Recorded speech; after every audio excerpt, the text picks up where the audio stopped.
ஸ்ரீ குருப்யோ நமஹ. சாங்கியயோகத்தினுடைய 6வது ஸ்லோகம்.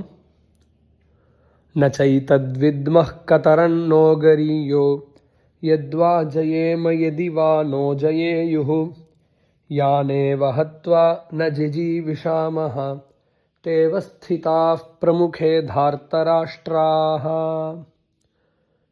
இந்த ஸ்லோகத்திலேருந்து நம்ம தெளிவாக புரிஞ்சுக்கலாம் இத்தனை நேரம் அர்ஜுனன் எவ்வளோ குழம்பி இருக்கான் அப்படிங்கிறத. போன ஸ்லோகம் வரைக்கும் பல பேருக்கு சந்தேகம் இருக்கலாம், அர்ஜுனன் சொல்கிறதெல்லாம் சரிதானே அப்படின்னு.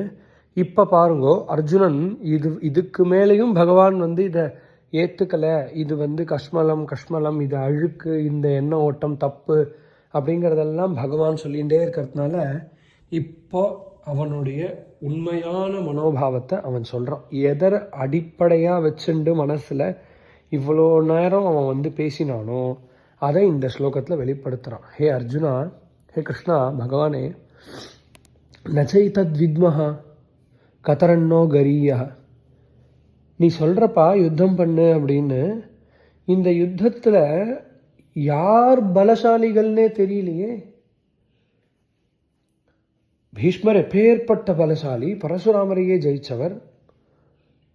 துரோணர் எப்பேற்பட்ட குரு, துரோணர் எப்பேற்பட்ட வில்லாளி. அதே மாதிரி அங்கே இருக்கக்கூடிய ஒவ்வொருத்தரும், கிருபாச்சாரியர் எப்பேற்பட்டவர், கர்ணன் எப்பேற்பட்டவன். அதனால் நாங்கள் உண்மையான பலசாலியா, அவா உண்மையான பலசாலிகளான்னே தெரியலையே. அப்படி இருக்கும்போது ஒருத்தன் எப்படி யுத்தம் பண்ண முடியும்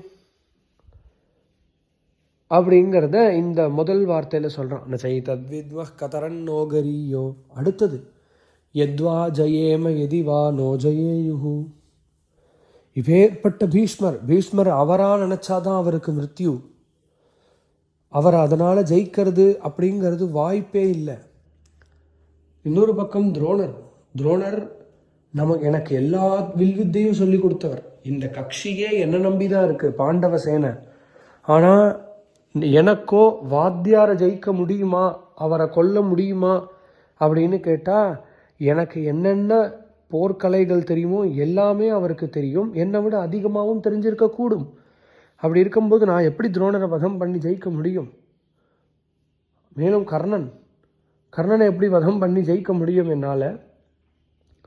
ஆகையால் நாங்கள் ஜெயிப்போமா அவள் ஜெயிப்பாளாங்கிறதே தீர்மானம் கிடையாது.